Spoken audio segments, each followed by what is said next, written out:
Haleluya. Apa kabar semuanya? Semua sukacita pagi ini? Haleluya. Baik-baik ya, pasti masuki tahun baru, pasti ada sukacita yang baru.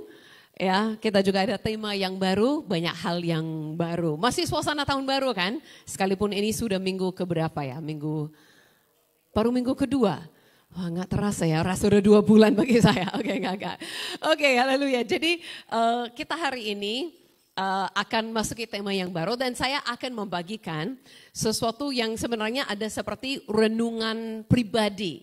Oke, jadi saya masuki tahun baru, saya memutuskan untuk saya mau baca Alkitab dari Kejadian sampai Wahyu dalam tahun ini. Oke, pernah lakukan tapi sudah cukup lama, biasanya lebih baca berapa bagian gitu kan. Jadi memutuskan dari awal sampai akhir baca dalam 1 tahun.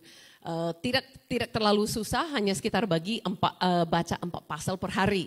Ya, jadi sebenarnya tidak susah ya. Kalau belum lakukan, ya silakan lakukan biar dapat gambaran besar apa yang Tuhan lakukan bagi kita. Nah itu saya mulai baca sedikit terlalu semangat. Saya nggak bisa nunggu sampai Januari 1. Jadi dalam bulan Desember sudah mulai ya, sudah mulai. Jadi karena itu saya sudah sekalipun masih Januari, saya sudah sampai baca Keluaran. Oke, belum masih di Kejadian sudah masuk ke Keluaran. Dan saya baca, saya merasa banyak hal yang baru saya dapat kembali. Ya memang di Perjanjian Lama, sekalipun belum ada Yesus, memang ada janji-janji bagi kita yang ada dalam Perjanjian Baru. Dan kita bisa lihat, seperti kita nyanyi sepanjang pagi. Ada yang agak dapat tema, seperti WL hari ini bahwa kita dalam satu tema. Yang bisa merasakan temanya apa? Kalau bagi saya merasa seperti Tuhan itu besar ya. Setiap lagu mengingatkan kebesarannya Tuhan ya, kedahsyatan Tuhan. Nah kita bisa lihat itu dan mengingatkan diri apa yang Tuhan lakukan di Perjanjian Lama bagi orang-orang waktu itu. Dia adalah Tuhan yang sama. Hanya yang berubah posisi kita. Jadi dalam Perjanjian Lama kan orang memanggil Tuhan hal-hal seperti ini ya. Dia adalah El Shaddai, Tuhan yang maha besar, Tuhan yang maha kuasa. Nah di dalam Perjanjian Baru kita mulai panggil dia Bapa. Bukan karena dia yang menurun, tapi karena kita yang naik. Dia tetap adalah Tuhan yang maha kuasa. Hanya kita naik dari dulu orang yang jauh daripadanya, bicara seperti dia Tuhan yang di atas, yang di surga, yang tidak kenal kita atau kita tidak boleh kenal dia. Sekarang dia diangkat menjadi anak. Tapi sekalipun dia adalah Bapa, dia tetap Tuhan yang maha besar. Amin. Jadi kadang-kadang karena kita panggil Bapa, mungkin kita pikir dia turun ke level kita. No, Tuhan tidak turun ke level kita. Tapi Tuhan angkat kita ke level dia. Come on, harus lebih semangat lah. Masuk tahun baru, amin. Amin. Ini AGF atau saya masuk gereja lain? Ya seperti tidak kenal gitu kan. Oke, jadi bukan Tuhan yang menurun tapi kita yang naik. Mungkin kita bisa masuk slide ya. Ada? Oke.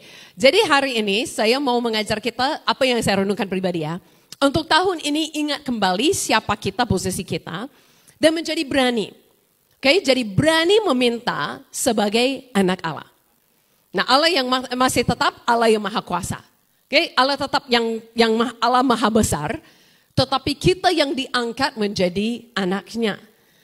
Jadi kalau mereka saja di Perjanjian Lama bisa berani meminta, apalagi kita sekarang sudah jadi anaknya.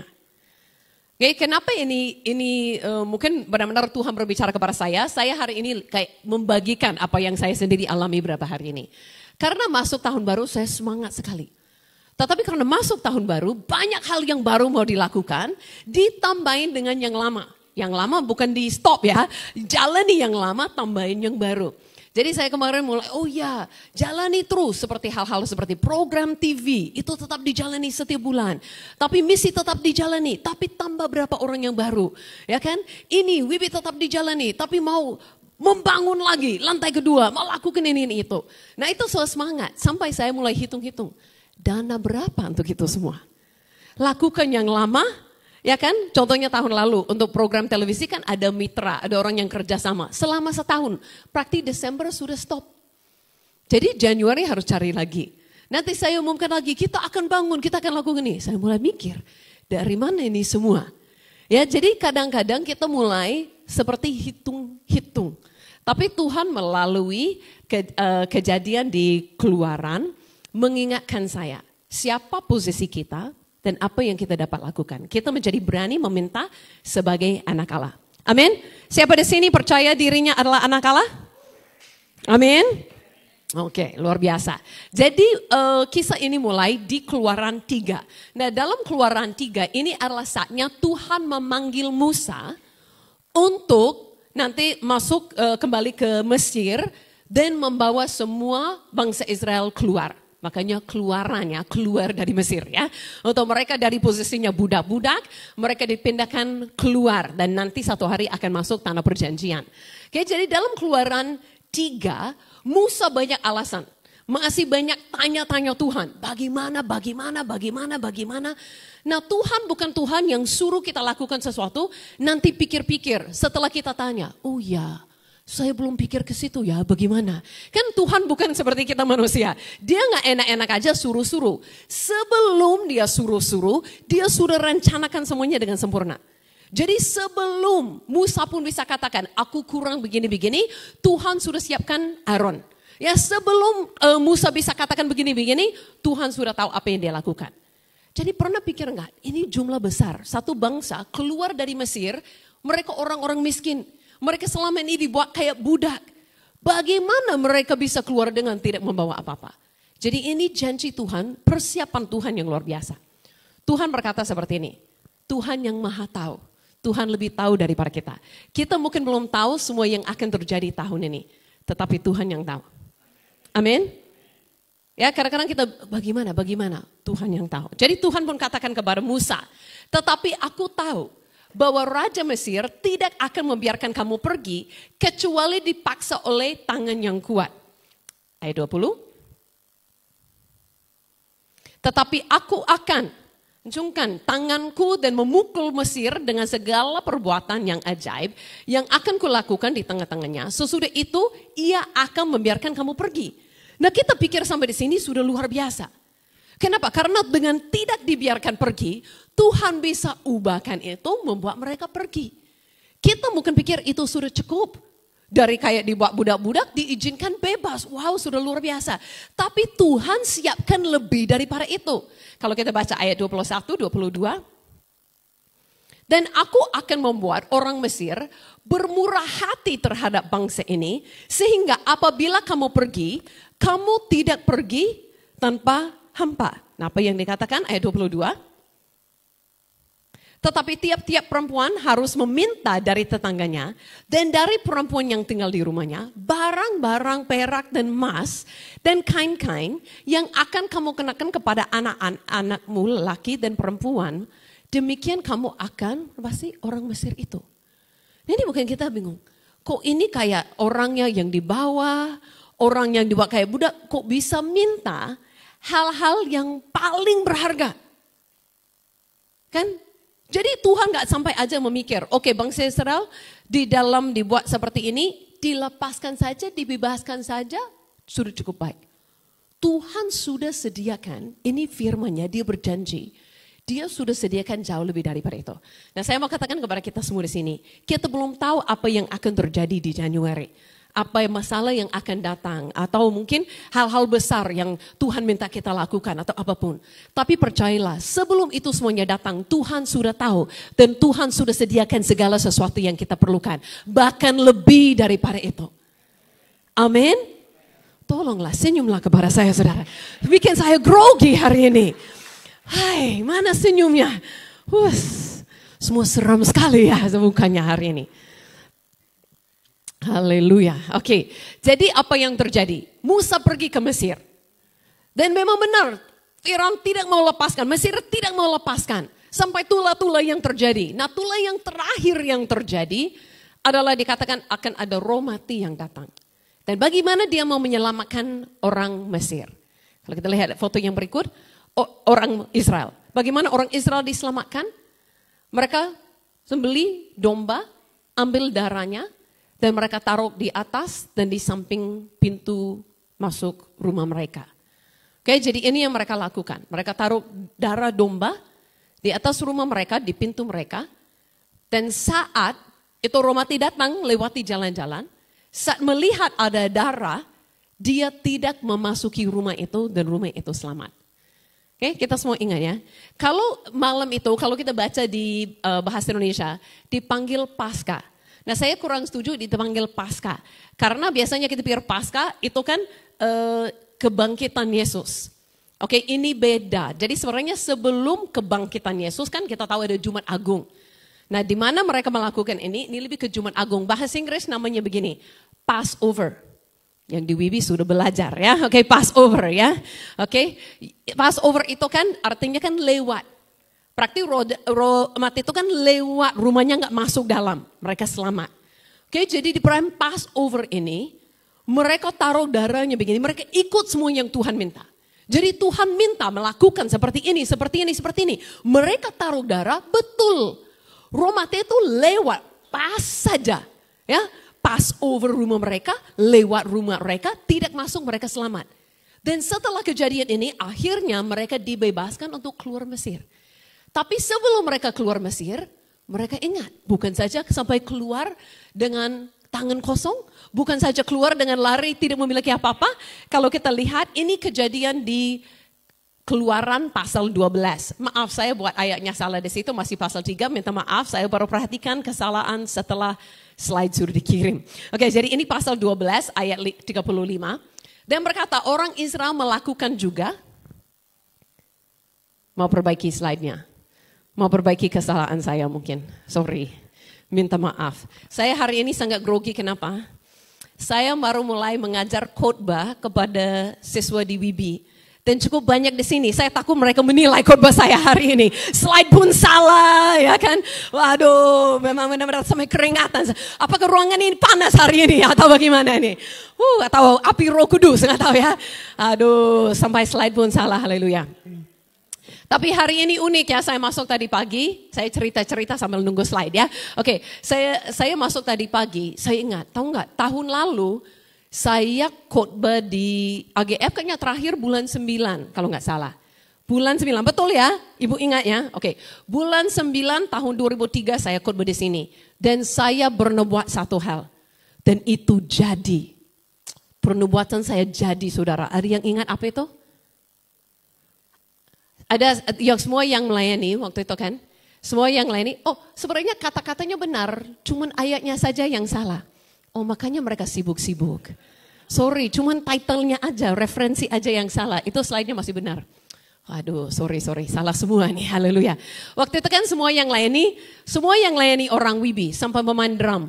Jadi saya bilang, ini semua Wibi, pemain drum masuk Wibi bulan yang berikut, haleluya. Bukan saja masuk Wibi, jadi juara semalam di Wibi, wow.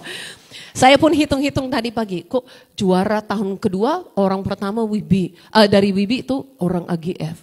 Juara tahun pertama 1, 2, 3, 4 semua orang AGF. Wah pintar sekali jemaat di sini. Wah jangan saya cerita gitu terus, lebih grogi lagi nanti. Wah, khotbah di depan orang pintar. Oke, kita kembali lagi kepada ayatnya. Haleluya.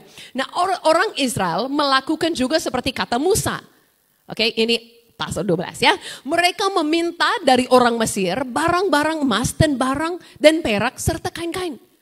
Mereka melakukan, berani meminta. Padahal pikirkan ya, kalau logika, mereka nggak disukai. Mereka dikasih bebas saja sudah sesuatu besar. Orang Mesir harus lepaskan. Mereka pergi aja pun udah korbanan besar bagi orang Mesir. Apalagi beri paling berharga apa itu? Emas, perak. Beri barang paling berharga, enggak logika. Tapi mereka berani meminta. Tuhan katakan ini akan terjadi. Saat mereka tahu ini yang Tuhan katakan akan terjadi, ini disampaikan 3 kali. Tuhan katakan kepada Musa pasal 3, Musa katakan kepada bangsanya pasal 11, dan mereka melakukannya pasal 12. Mereka tahu, mereka melakukan. Dan lihat hasilnya yang berikut. Dan Tuhan membuat orang Mesir bermurah hati terhadap bangsa itu, sehingga memenuhi permintaan mereka. Demikianlah mereka menepasi orang Mesir itu. Perhatikan, ini bisa slide yang berikut. Dan Tuhan membuat orang Mesir itu bermurah hati. ini orangnya hati keras. Tapi Tuhan bisa ubahkan supaya sesuai dengan apa yang Tuhan janjikan. Orang Mesir mungkin bingung setelah orang bangsa Israel pergi. Kenapa ya aku kasih mas-masku kepada mereka? Kenapa ya aku bisa buat seperti itu? Karena itu bukan karena mereka orang baik. Kalau mereka orang baik, mereka tidak akan memperlakukan orang lain seperti budak, dibukulin, dipaksakan kerja keras. Mereka bukan orang hatinya baik. Tapi Tuhan dapat mengubah hati seseorang untuk memberkati kita. Amin, bukankah itu luar biasa? Tidak ada yang mustahil bagi Tuhan. Jadi saya mulai ingat-ingat ya, hal-hal yang tidak logika, yang saya pernah alami, yang Tuhan dapat lakukan. Saya ingat ya, ini berapa tahun yang lalu saya melakukan penginjilan di daerah Maryland. Kalau kita pernah lewat itu lapangan yang sangat besar, pas di pinggir jalan besar, di tengah-tengah pajak pasar gitu kan, ramai sekali dan tidak pernah ada acara penginjilan. Dan orang semua katakan tidak pernah akan diizinkan. Nah ini berapa tahun yang lalu, tapi saya pergi ke sana, saya pun harus ketemu dengan tokoh-tokoh agama, tokoh-tokoh masyarakat di sana. Nah ingat ini bukan daerah Kristen. Ya kan, saya ketemu dengan mereka. Dan saya tahu gak logika mereka suka saya. Gak logika mereka mau kasih kepada saya. Tapi saya berani apa? Minta saja. Nah saat saya minta, Tuhan buat sesuatu yang ajaib. Sampai tokoh agama paling besar di sana, dia katakan seperti ini. Ya ini bagus, Susan kamu cocok berbicara kepada anak muda semua daripada kami. Saya memikir kenapa saya cocok. Nah, saudara ingat waktu itu saya lebih muda daripada sekarang, lebih muda dan jauh lebih kurus. Oke, waktu itu. Nggak tahu kenapa ini usia naik, berat badan juga naik ya. Mungkin ada yang ngalami sama dengan saya ya. Nah, dia bilang, Susan ini aku suka, cocok. Saya akan kumpulin semua anak muda saya di sini. Ribuan orang datang dengar Susan berbicara. Wow, saya awalnya senang sekali. Terus dia lanjut. Ya memang cocok, semua orang lain. Kenapa cocok Pak? Cocok, dia mantan narkoba. Saya bilang stop, karena masalah pengertian. Pak, saya bukan mantan narkoba. Terus dia bilang, gak apa-apa. Oh iya ya, tapi gak apa-apa lah. Kamu kelihatan seperti mantan narkoba. Saya sebagai seorang perempuan tersinggung sekali. Tetapi saya hanya senyum saja. Karena sekalipun saya tidak suka cara dia pandang saya, yang lebih penting dia suka saya. Dan dia beri kebebasan, dia kasih dan betul. Dia kasih dan ribuan anak muda di daerah itu datang dan mendengar tentang Yesus di lapangan itu. Bukan setelah itulah saya berdoa untuk jadi gemuk, nggak tahu lah sampai nggak kelihatan mantan narkoba lagi ya. Jadi Tuhan dapat melakukan yang nggak logika. Nah kadang-kadang kita baca janji dalam firman Tuhan, kita pun gak berani minta, karena kita merasa mana mungkin itu. Mana mungkin. Jadi kita gak sampai minta pun. Karena kita baca aja, kayaknya terlalu tinggi, gak usah sampai segitu loh. Ya kan, aku minta yang di bawah aja. Ini terlalu besar. Jadi kita seperti lupa kita siapa. Ya, kita lupa bahwa kita seharusnya orang Israel ini bisa berani minta kepada musuhnya dan musuhnya beri. Kan bagaimana kita hari ini yang suruh menjadi anaknya gak berani. Amin. Kalau kita pun pikirkan mas-mas dan perak-peraknya, barang yang paling mahal yang mereka miliki. Kok semuanya dikasih? Nah kalau kita ingat-ingat makanya kalau kita pernah bingung kenapa masuk padang gurun orang Israel punya banyak emas. Padahal mereka dari budak-budak miskin-miskin. Nah mereka lakukan kesalahan akhirnya dengan mas-mas ini. Tetapi bagaimana mereka bisa punya begitu banyak? Karena orang Mesir kasih itu semua kepada mereka. Nah bayangkan kita adalah orang sebagai anak Allah. Kita bisa diberkati oleh musuh kita pun. Karena Tuhan dapat mengubah apa-apa pun. Bagi kita, bagi kebaikan kita. Kita bukan lagi orang biasa di dunia ini. Kita sudah menjadi anak Allah. Kita panggil dia Bapa, tapi dia tetap yang terbesar. Dapat melakukan segala sesuatu. Nah saya nggak mau kita salah paham. Tolong, jangan salah paham. Jangan memalukan nama saya, jangan memalukan nama AGF, jangan memalukan nama Yesus. Jangan keluar hari ini minta, kasihlah emas dan perakku kepadaku ya. Oke, nanti masuk penjara lah kalau lakukan itu kepada terlalu banyak orang. Ya aneh lah, ditolak lah, di apa-apaan. Tolong sebagai anak Allah jangan lakukan yang aneh-aneh. Ya, aku baca tadi orang Israel minta emas, dikasih emas. Datangin orang kaya, rumah kaya semua. Kasihlah. Jangan buat yang aneh-aneh, amin. Oke, tolong ya. Oke, maksud saya ini kita bisa minta yang besar, terutama kepada Bapa kita. Dan kalaupun dengan manusia, seperti saya katakan, minta hal yang logika. Saya nggak pernah datangin orang minta uang. Saya pun lakukan misi semua. Saya nggak pernah secara pribadi membuat proposal datangin orang. Sudah mungkin 19 tahun, tidak meminta secara pribadi, tidak buat proposal. Oke, karena jangan kita memalukan nama Tuhan. Oke, nah kalau kita buat proposal ada saat-saatnya membangun gereja atau apa tidak salah. Jangan pikir proposal itu salah ya. Itu dengan hati kita semua. Tapi maksud saya jangan lakukan yang aneh-aneh. Oke, jangan lakukan yang aneh-aneh. Saat kita lakukan sesuatu perlu buat seperti itu boleh, sebenarnya boleh. Tapi maksudnya jangan hari ini salah gunakan firman Tuhan. Ya, untuk mau lihat saja bisa enggak ya? Coba-coba, bukan, oke? Tapi maksudnya ini, pikirkan bukan saja soal emas dan perak. Jangan pikirkan soal uang saja. Seperti saya dapat perkenanan untuk lakukan penginjilan. Ya, untuk beritakan Injil kepada ribuan orang. Atau saya merasa itu Tuhan saya minta, program saya masuk di TV. Saya merasa saya dapat anugerah besar. Tiba-tiba mereka mau kasih jam yang terbaik kepada saya. Saya diantara pembicara yang terbesar di dunia. Saya diantara Joel Osteen, gereja terbesar di Amerika, dan Joseph Prince, gereja terbesar di Singapura. Di mana gereja saya? Kalau di Malaysia TNCC, kalau di Indonesia di sini apa gereja terbesar di Indonesia? Belum. Siapa tahu ya, minta yang besar, amin, minta yang besar ya. Tetapi dapat anugerah seperti itu. Jadi jangan hanya ambil khotbah saya, mikir minta uang. Memang Tuhan pasti sudah sediakan semua dana dan semua hal yang kita perlu untuk tahun ini. Amin. Tetapi jangan batasi Tuhan dengan hanya hal dana dan uang. Tuhan dapat lakukan segala sesuatu. Amin. Jadi apakah kita bisa lakukan seperti mereka hari ini? Nah, kita bisa lakukan dengan mungkin kita berani. Saya tidak tahu bagaimana di tempat kerja kita, di usaha kita, di apa yang kita lakukan, di pelayanan kita. Kita bisa lebih berani minta hal yang lebih besar. Tapi hanya minta kepada orang saat itu benar-benar disuruh Tuhan. Jangan keluar dengan harapanmu kepada manusia. Karena itu pasti gagal dan jadi kecewa. Kenapa saya tidak minta? Kenapa prinsip saya tidak minta kepada orang-orang untuk bantu atau jadi mitra dalam pelayanan? Karena pernah saya lakukan, pernah yang janji gak kasih, saya kecewa. Dan saya terlalu berharap kepada manusia. Itu alasan saya berhenti. Bukan karena lakukan itu salah sebenarnya. Tetapi karena saya merasa saya terlalu harap kepada manusia. Jadi saya harus berubah. Oke, jadi saya harap kita tangkap ini.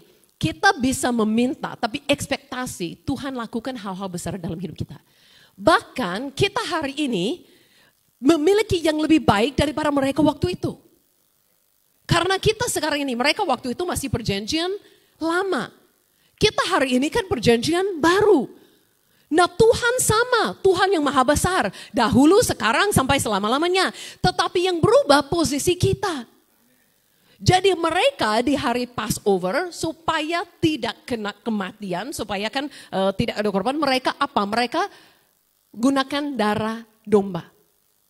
Nah tidak kebetulan pas 500 tahun kemudian, bisa masukin slide? Ya, 500 tahun kemudian ada satu hari Passover yang paling istimewa yang ubahkan dunia. Itu adalah bukan domba saja yang disembelih pada hari Passover.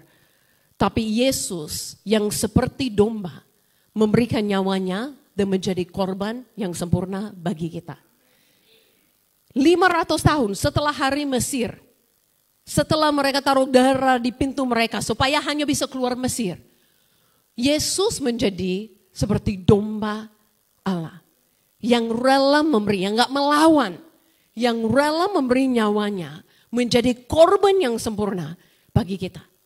Mereka gunakan darah domba itu mungkin supaya hanya nggak mati. Atau bisa bebas dari para Mesir. Atau menutupi dosa saja. Tetapi Yesus memberi darahnya untuk benar-benar sekali untuk selama-lamanya menyempurnakan kita. Ubahkan kita secara total. Bukan selamat saja dari mati, tetapi memberikan keselamatan yang kekal bagi kita. Amin. Dan dengan apa yang Yesus lakukan, kita sekarang bukan saja berani karena Tuhan pernah katakan kita bisa berani. Kita bisa berani setiap hari karena posisi kita sudah berubah menjadi anak. Amin. Bahkan saya mau katakan kepada kita hari ini, mari hari ini kita berani minta hal yang lebih besar daripada tahun lalu. Amin. Karena seharusnya setiap tahun pengertian kita, kesadaran kita akan posisi dengan Tuhan naik. Jadi saat kita semakin sadar siapakah kita, seharusnya iman kita dan permintaan kita juga naik. Jangan tahun ini minta yang lebih kecil daripada tahun lalu. Amin. Oke, jadi saya mau kasih satu ayat dalam perjanjian baru. Kita akan lihat ini janji Yesus kepada kita. Dia berkata dalam Yohanes 14, Yohanes pasal-pasal ini adalah semua persiapan Yesus bernubuat apa yang kita akan miliki dalam perjanjian baru sebelum dia mempersiapkan mereka untuk bahwa dia akan disalibkan. Nah dia berkata, aku berkata kepadamu, sesungguhnya barang siapa percaya kepadaku. Nah ini kalau ada yang di sini, mungkin yang merasa ini mungkin belum bagi saya. Saya belum masuk WIBI. No, oke. Kita semua sama di dalam Tuhan, amin. Oke, jadi aku berkata kepadamu, sesungguhnya barang siapa percaya kepadaku, ia akan melakukan juga pekerjaan-pekerjaan yang aku lakukan. Bahkan pekerjaan-pekerjaan yang lebih besar daripada itu. Sebab aku pergi kepada Bapa. Karena Yesus pergi kepada Bapa, Roh Kudus akan dicurahkan. Jadi Yesus berjanji, jangan hanya pikir meminta, maksudnya minta terima sesuatu. Kita bisa saat ini berani minta hal besar, maksudnya melakukan hal besar karena Yesus pun janjikan. Amin. Yesus pun berkata, siapa yang percaya akan bisa melakukan yang Yesus sendiri lakukan. Sering sekali kita batasi dan kita buat diri kita jauh sekali di bawah Yesus. Kita tidak sadar bahwa kita sudah menjadi satu dengan Yesus. Jadi apa yang Yesus lakukan, kita juga bisa lakukan. Karena Yesus ada di dalam kita. Amin. Jadi saat kita pikir meminta, bukan saja minta apa yang saya bisa terima, ya itu boleh. Tetapi juga memikir, aku minta melakukan hal yang lebih besar lagi. Aku keluar dari para zona nyaman, bukan saja dengan kesanggupanku. Saya mau menggunakan kesanggupan Yesus untuk melakukannya. Amin. Saya percaya tahun ini adalah waktunya kita semua coba lakukan sesuatu yang baru. Amin. Amin. Kita lihat ayat yang berikut, janjinya terus luar biasa bagi kita. Dan apa juga yang kamu minta dalam namaku, aku akan melakukannya. Supaya Bapa dipermuliakan di dalam anak. Wow. Dan apa juga yang kamu minta dalam namaku. Nah kita tahu dari ayat lain itu bukan apa saja, jangan yang aneh-aneh. Oke, itu sesuai kehendaknya. Oke. Haleluya. Bukan saya merasa semua di sini aneh-aneh ya. Terus-terus saya mengatakan jangan aneh-aneh ya. Tapi maksudnya supaya ya pikiran kita sesuai ya. Oke. Dan apa yang juga yang kamu minta dalam namaku aku melakukan. Lihat ini. Supaya Bapa dipermuliakan di dalam anak. Nah memang kita selalu pikir dalam anak. Dan di sini di bahasa Indonesia kasih A-nya besar. Jadi merupakan itu kan anak Allah maksudnya Yesus. Tetapi kalau kita pikir-pikir ya. Yesus melakukan sesuatu hari ini, itu di dalam dan melalui kita, Yesus ada di dalam kita. Jadi supaya Bapa dipermuliakan di dalam anak, saya kembali cek kata aslinya bisa merupakan laki-laki, perempuan, semua anak. Semua keturunan dari para Bapa.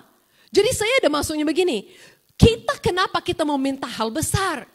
Karena semakin besar kita minta, semakin besar Bapa beri kepada kita, semakin Bapa dipermuliakan di dalam kita, anak-anaknya. Amin. Kita berani minta besar, kita mau minta besar. Kenapa? Karena pikirkan, minta kecil Bapa kasih oke. itu orang lihat sedikit kemuliaan bagi Bapa. Tetapi bagaimana kalau lakukan yang besar? Orang akan heran, kok orang begini bisa lakukan yang besar. Bagaimana itu akan bawa kemuliaan kepada Bapa kita. Jadi sama seperti Yesus di dunia, mengerti hati Bapa, jalan untuk memuliakan Bapa. Kita sekarang anak-anak Allah, jalan di dunia dengan tujuan mau Bapa kita dipermuliakan. Amin. Jadi kenapa kita berani minta yang besar? Karena kita ngerti dia Bapa kita, dia tetap Tuhan yang besar, tapi dia menjadi Bapa kita. Dan saat dia memberkati kita, itu kemuliaan bagi dia. Amin. Bapa suka. Dialah Bapa. Dia suka memberkati dia. Dia suka menolong kita. Dia suka lakukan hal besar melalui hidup kita. Tapi kita juga seperti anak harus mengerti. Kita sudah jadi seperti Yesus berjalan di dunia. Sekarang kita berjalan di dunia. Yesus hidup dengan memuliakan Bapa. Bapa dipermuliakan di dalam Yesus. Dan saya percaya Bapa dipermuliakan di dalam semua anak-anaknya sekarang. Karena ada Yesus di dalam kita posisinya sama. Jadi hari ini, saya tidak tahu saya khotbah lama atau cepat. Selalu merasa cepat. Ya, saya tidak tahu lama atau cepat. Minta maaf, sorry. Saya tidak tahu, mungkin di AGF ini perlu buat jam ya, nggak boleh ya. Kenapa ya? Saya di sini tidak pernah melihat jam. Oke lah, tapi ini sudah masuk kesimpulan lah, sudah masuk kesimpulan. Berani meminta yang besar. Bukan saja tahun ini. Selamanya, amin. Bukan saja tahun ini ya. Oke, berani meminta yang besar. Kenapa? Karena yang pertama, sebab tidak ada yang mustahil bagi Tuhan. Tuhan bisa kadang-kadang berjanji hal-hal yang memang gak logika. Pernah gak baca janji Tuhan? Itu memang seperti gak logika. Apalagi kalau memang maksudnya logika tapi bukan bagi kita. Ya kan, kita lihat janji besar bagi Abraham. Ya logika bagi Abraham. Tapi saat kita baca janji itu bagi kita, kayaknya gak logika. Ya kan? Kita sering memandangnya begitu. Jadi kita harus ingat gitu kan, Tuhan tetap sama. Ya jangan kayak membeda-bedakan, oh ya Tuhan janji yang besar begitu, tapi ini bagi saya kayaknya gak logika. Jangan pikir yang logika, memang kita gak ada Tuhan yang harus terbatas dengan logika. Tuhan dapat melakukan segala sesuatu. Dan dengan cara kita gak pernah pikirkan. Dengan cara yang kita gak pernah pikirkan. Sebelum kita lanjut, mungkin saya bisa bersaksi sedikit. Saya ingat ada waktu yang lain. Saya mau lakukan penginjilan, itu pertama kali saya lakukan penginjilan untuk ribuan orang. Saya ketemu dengan gembala-gembala, pemimpin-pemimpin di daerah itu, mengatakan rencana untuk melakukan penginjilan untuk ribuan orang. Jadi mereka setuju, semangat, mari kita lakukan. Jadi mereka mulai hitung-hitung anggaran yang diperlukan. Ya lakukan hal yang besar, jujur aja biasanya perlu dana yang besar ya. Tapi mereka hitung, oke, membuat seperti ini dengan sound system, ini semua, promosi semua. Dihitung pada waktu itu 40 juta. Nah, ini sudah mungkin 15 tahun yang lalu ya, 40 juta. Mereka tanya, Susan punya berapa? Saya bilang, 400 ribu. Hah? Mereka udah lihat saya seperti saya gila. Memang saya sedikit gila, tapi gila bagi Yesus ya, oke? Jadi 400 ribu mau buat itu acara yang 40 juta, mereka mulai kelihatan sedikit ragu. Tetapi syukur ini adalah pemimpin-pemimpin yang baik, mereka ambil langkah iman dengan saya. Kita jalani. Pada hari melakukan acara, sudah kumpul 15 juta. Nah itu jauh lebih banyak daripada 400 ribu. Tetapi masih jauh dari 40. Ya kan? Saya berdiri di lapangan. Berapa jam sebelum acara mulai. Saya pun memang mikir, setelah acara kan harus bayar semua. Nah tidak ada yang tahu, nggak ada apa-apanya gitu kan. Nggak ada lagi. Jadi saya berdiri di situ, tiba-tiba dengan kesibukan siapkan semua, HP saya berbunyi. Saya lihat ini seseorang yang pernah saya jumpa sekali. Pernah khotbah, mereka ketemu, pernah di Jakarta, pernah sekali. Oke lah saya angkat. Halo, shalom Pak. Gitu kan. Susan, saya dengar, saya kayak merasa kamu ada penginjilan hari ini. Nah, kalau nggak salah itu dari Tuhan dia merasakannya. Aku udah rasa kamu buat acara penginjilan hari ini. Iya Pak, betul. Oh, Ya betul ya, oke bagus. Karena saya baru kirim 5 juta untuk acara itu. Oh terima kasih Pak, dalam hati saya syukur sekali 5 juta. Tapi itu masih setengah ya, 20 juta masih dari 40 juta ya. Jadi hati saya bersyukur sekali, tetapi masih dalam oke, bersyukur dapat tapi masih kurang. Tapi dia cerita terus. Saya cerita kepada teman saya tentang apa yang kamu lakukan. Dia juga mau sumbang, dia juga mau ambil bagian. Oh ya Pak, bagus. Makasih. Dia kirim 20 juta. Pas, selesai. Sampai hari ini, nah itu memang terlalu semangat, mungkin kurang dewasa pada saat itu. Saya tidak tanya nama Bapak yang kirim siapa gitu kan. Tidak ada ucapan terima kasih, aduh. Sampai saya pikir apakah itu malaikat, karena sampai hari ini gak jumpa. Tapi saya pikir-pikir malaikat gak ada rupiah kan. Mau dari mana itu ya. Tapi maksudnya dari orang yang saya gak pernah jumpai sama hari ini. Nah itu sedikit kesalahan saya, jangan ikut saya ya. Kalau ada yang memberi seperti itu seharusnya tanya supaya ada ucapan terima kasih. Saya terlalu semangat karena masuk. Saya gak bisa mikir sampai lakukan yang baik. Saya respon yang baik. Saya hanya wow. Itu dari hari ini sampai hari ini gak pernah kenal. Gak pernah tahu siapa. Jadi kita kan sering membatasi, kita janji sesuatu untuk orang lain. Bukan kita pun sering lihat, oh ya kalau Susan mungkin bisa lakukan ini karena dia bule. Beda, bulenya beda gitu kan. Nah enggak, kemarin aku di luar sama teman-teman, ada orang yang bilang ini, kakak ada campurannya. Mukamu kayak seperti bule gitu. Kita masih bilang, memang saya bule gitu kan, mana ada Indonesianya ada sini ya. Memang aslinya bule gitu kan. Mereka bingung karena bisa bahasa Indonesia gitu kan. Jadi kadang-kadang orang pikir gitu, padahal kalau tahu-tahu banyak yang di sini kenal saya kayaknya lahir di keluarga yang lebih miskin dan lebih parah daripada kalian semua. Saya punya nggak masuk SD. Saya merasa semua di sini, kebanyakan di sini udah masuk SD gitu kan. Saya pun yang nggak masuk SD. Saya pun yang dulu hampir kelaparan keluarga sampai orang datang bawa makanan sembako kepada kami. Jadi jangan pikir, oh karena Susan bule bisa lakukan ini. Mungkin janji Allah beda bagi dia. Stop yang itu semua. Saya percaya di AGF tidak ada pemikiran seperti itu. Amin. Kita sama-sama anak, sama-sama punya Tuhan yang besar. Tidak ada Tuhan yang kecil. Jadi kita memiliki, kenapa berani meminta yang besar? Kayak kembali ke kesimpulan, sekarang cerita, rasanya masih ada waktu jadi cerita lagi ya. Kayak sekarang kembali kesimpulan, oke? Memang saya boleh khotbah sedikit gila karena ini keluarga di sini ya. Yang belajar khotbah jangan ambil ini sebagai contoh di luar, oke? Tidak boleh segila ini kalau nggak kenal ya. Oke, sebab tidak ada yang mustahil begituan. Tuhan besar, Tuhan tetap, Tuhan yang maha kuasa. Tetapi juga bukan saja Tuhan yang maha kuasa. Karena mengerti hati Bapa bagi kita. Dalam perjanjian baru kita naik level menjadi anak. Tuhan yang maha besar itu tetap besar. Tapi kita menjadi Bapa bagi kita. Kita menjadi anaknya. Bukan Tuhan turun level menjadi Bapa untuk kita masih biasa. Tuhan tetap yang besar. Tapi kita yang naik level menjadi anak Tuhan yang besar. Dan kita mengerti hatinya bagi kita. Sering kita kadang-kadang mau minta aja yang cukup. Kita nggak tahu Tuhan mau menyediakan lebih daripada cukup bagi anaknya. Orang Israel pun keluar dari Mesir yang hanya cukup, bebas, nggak mati, sudah luar biasa. Tuhan sediakan lebih banyak. Harta-harta di bawah. Apalagi sekarang kita anaknya. Mengerti hati Bapa bagi kita. Apapun yang kita perlukan bukan saja Tuhan sanggup mencukupkan. Saya percaya tahun ini Tuhan mau kita benar-benar datangin Bapa sebagai Bapa. Saya pun kemarin mengajar di WIB, nggak ingat kelas yang berapa. Saya pun katakan begini, semua orang percaya, semua orang Kristen di dunia. Pasti semua kalau kita tanya, apakah kamu adalah anak Allah? Ya. Tetapi kita bisa lihat mereka benar-benar alami, sering tandanya nomor satu bagi saya.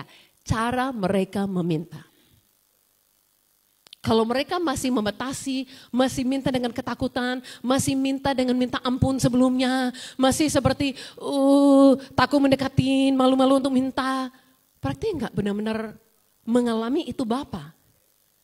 Jadi semua orang percaya, ya saya anak Allah, tetapi apakah benar-benar berjalan, datangin dan meminta sebagai hubungan Bapa dan Anak. Amin. Jadi makanya hari ini saya mulai dengan meminta. Kita mengerti hati Bapa bagi kita. Dan yang ketiga, supaya Tuhan atau Bapa dimuliakan di dalam hidup kita. Yesus berjalan di dunia, berani lakukan yang besar. Dia tahu Bapa suruh, dia dapat melakukan. Dan dia tahu apa yang dia lakukan supaya Bapa dipermuliakan. Jadi saya harap di tahun 2024 ini, kita sebagai anak Allah rindu nama Bapa kita dipermuliakan di bumi ini. Bagaimana dia akan dimuliakan? Di dalam anak-anaknya. Kalau anak-anak hanya minta yang kecil, oke, syukurlah ada sedikit kemuliaan bagi Bapa. Tapi saya percaya kalau kita anak-anak minta yang besar, itu bisa untuk menerima yang besar, itu juga melakukan yang besar. Supaya besarlah kemuliaan kepada Bapa. Amin. Mari semua yang adalah anak Allah, mari kita bangkit berdiri.